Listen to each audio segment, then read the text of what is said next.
the first ones to go back, and yeah, there were like 500 people.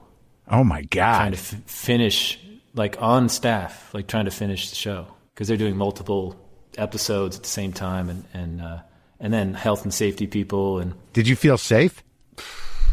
I mean, yeah, it was the first one, so a lot of the actors were pulling their masks down, trying not to mess up their makeup, right? And people were improvising. Like within hours, people figured out to put the face shield upside down. So right, like this, yeah. So that way it can just come. The COVID can just come in over the top. It seems like I don't know. I'm about to do a small movie, and they've convinced me that that being on their set is safer than me going to the supermarket. Honestly, I feel comfortable hanging around with people that are being tested every day on set. Like they seem safer than other people. Sure. Yeah. And when I go out, man, I put an N95 on, plastic shield. I'm fucking ready. I'm full on PPE. But I go out. I'd go crazy if I didn't go shopping shit. I know. We kind of moved out into the country to assume crash position just before the election. So we've been out in Ojai, and I came in for this. Of course, I didn't need to because we're doing it this way. So we've just been out in the middle of nowhere.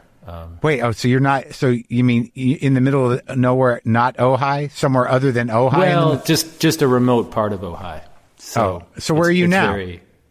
I'm in LA. I just came in to do. I've got to finish this soundtrack. And do this. Okay. So this is your LA. That's your LA house. Yeah, this is my living room.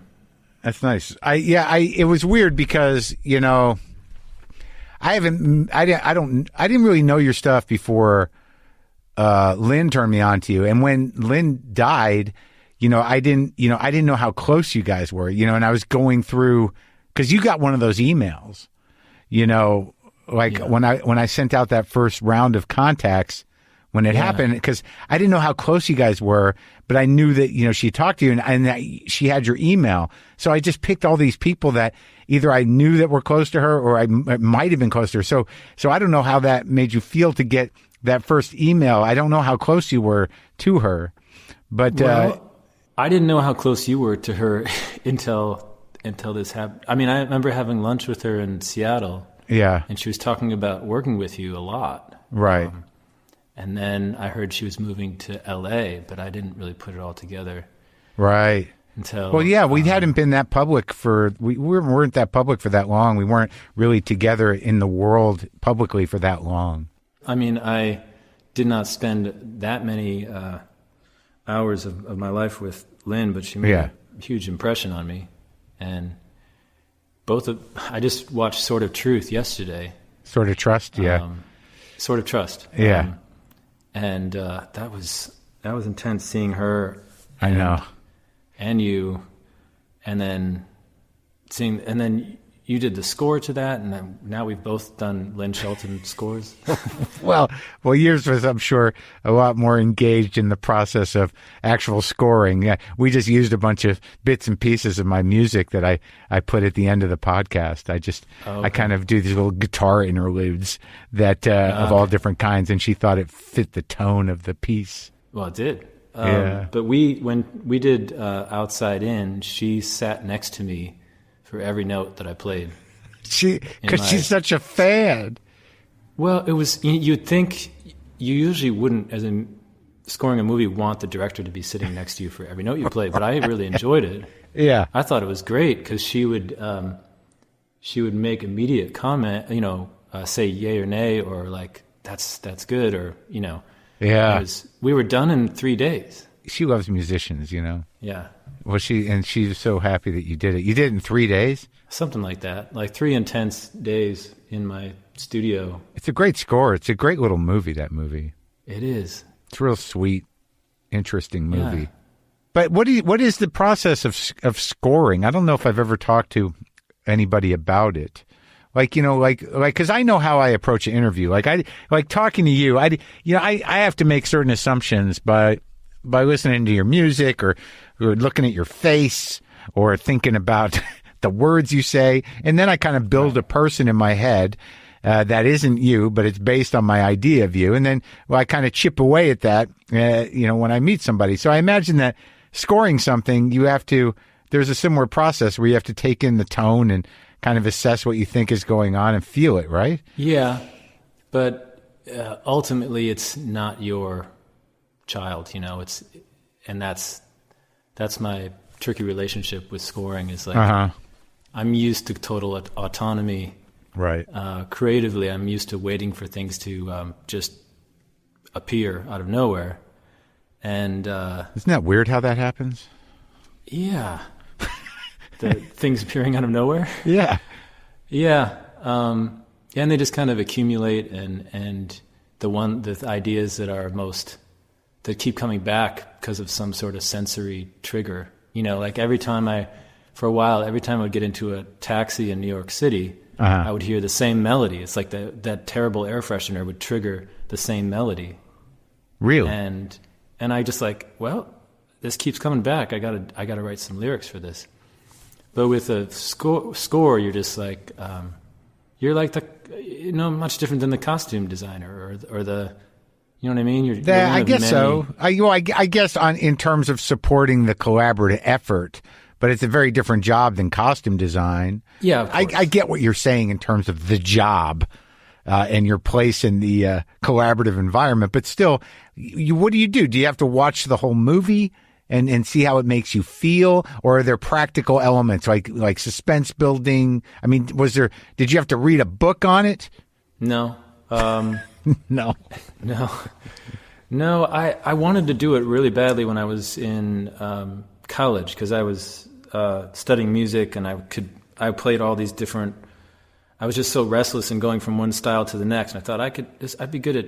And I was kind of into the cinematic dramatization of what you see around you, right? Know? And I thought this is a perfect profession for me.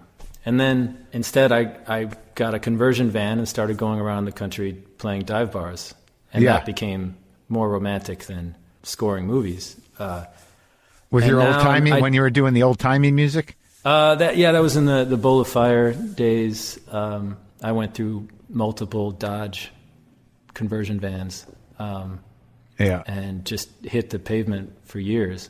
And that was a big adventure. That kind of took all the. And then creating an album, I thought in terms of a movie as well, or a novel, or something like right. Creating an arc and a thread through things. You did that with your own work. Yeah. Trying to find. When you're writing, it's just you accumulate 12 songs over, say, 2 years, and these characters keep popping up, or these ideas keep. Interesting, right? And then you seek through the artwork or through more consciously to tie it all together, like a novel or a film. Right, yeah. So that became the film for me. So, but when you approach a movie, do you sit down and watch it? I watch it with no sound, no music.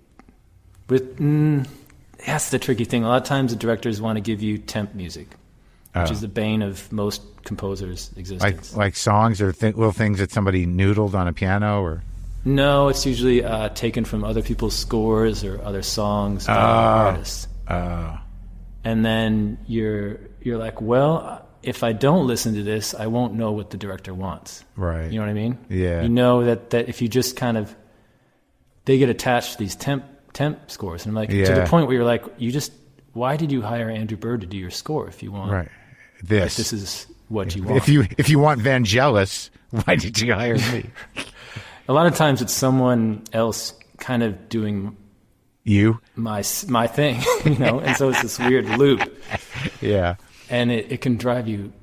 It's just, you develop what I call a healthy bad attitude about your work. But you see that, so you see though, like not unlike people who do commercial work, you see the soundtrack area of your work to be like just sort of a job that makes you a few bucks. Exercising an ability I have, or a certain craft. You're not looking to be Randy Newman. Nope.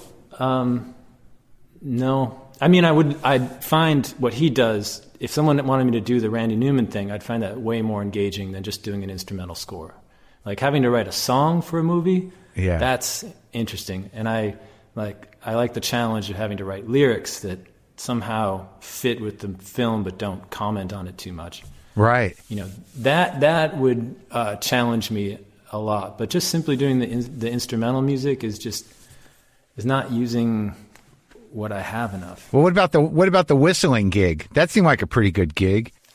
That, The whistling Caruso. Like, I didn't know, Yeah. like, I was listening to all your records, and my friend Kit, she's like, she says, oh, he's whistling. He did the whistling thing in the Muppet movie. I'm like, what? Yeah, the whistling Caruso. And then she showed it to me, and she was like, I thought that was on a keyboard, but that's him. Yeah.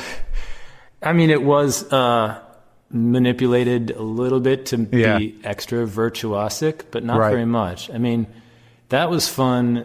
I enjoyed that because I was talking to the director, James Bobin, and he's trying to nail the exact right comedic tone, which was a self-serious, Of the whistling. overly self-serious, Right. like overly virtuosic. Right, And he right, sent me right. like a YouTube clip of like a guy in tails, tux, like in front of an orchestra, poised, doing Yeah. this sort of classical Mozart whistling and completely serious, but yet Right. doing this thing that people do when they're doing the dishes. Why do you think of you, though? How'd you get known as the whistling guy? I do it constantly. I've been doing it constantly since I was 6 years old. Like if I'm not sleeping, You were doing it before we started. before we started what? You were just walking around your house whistling. Oh yeah. Exactly. It's the most casual, like unconscious way of making music, and therefore that's almost always where the good stuff comes from. From you whistling? Yeah, because I'm not holding an instrument. There's no Right. physical memory. I'm not on office hours. I'm not like, now I'm composing. Right, right. And that's when you write the good stuff. Huh. And But how did they know to ask you to whistle? Do you do it on a lot of the records? Maybe I didn't listen to the later records. Is there records where it's all whistling? I started doing it on my fourth album. It didn't occur to me to do something so easy on The an last album. Bowl of Fire record? The Last Bowl of Fire, Swimming Hour. Yeah. I did it for the first time because my hands were busy. It was just to carry the melody. But that sort of fit the style. There was that sort of weird crossover. It was almost, there's some kind of like old timey style that you were playing with, it seems. And it seems like some of that kind of, that era of Americana music would have had some yodels and whistles and stuff. Sure. But I think, usually it would be like, okay, this is where the violin's going to play something. Right. Play the lead melody. And then sometimes the violin has too much baggage sometimes. It's like, it can be overly Centuries. romantic. Centuries of associations, yeah.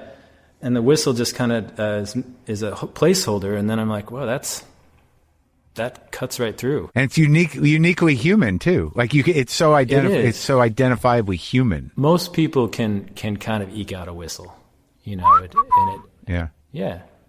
I mean, it does reveal whether you got a tin ear right away. What's that mean? Out of tune? Out of tune, yeah. That like it has. Since there's no frets or keys, Yeah. I can hear someone whistling. I'm like, whoa, they have no sense of pitch whatsoever. I'm gonna go Whereas tell him. I'm gonna go tell that guy at the bus stop. Hey, pal, you're ruining that song. But then when I went solo after Bowl of Fire, I also was trying to hold the attention of an audience in a crowded bar.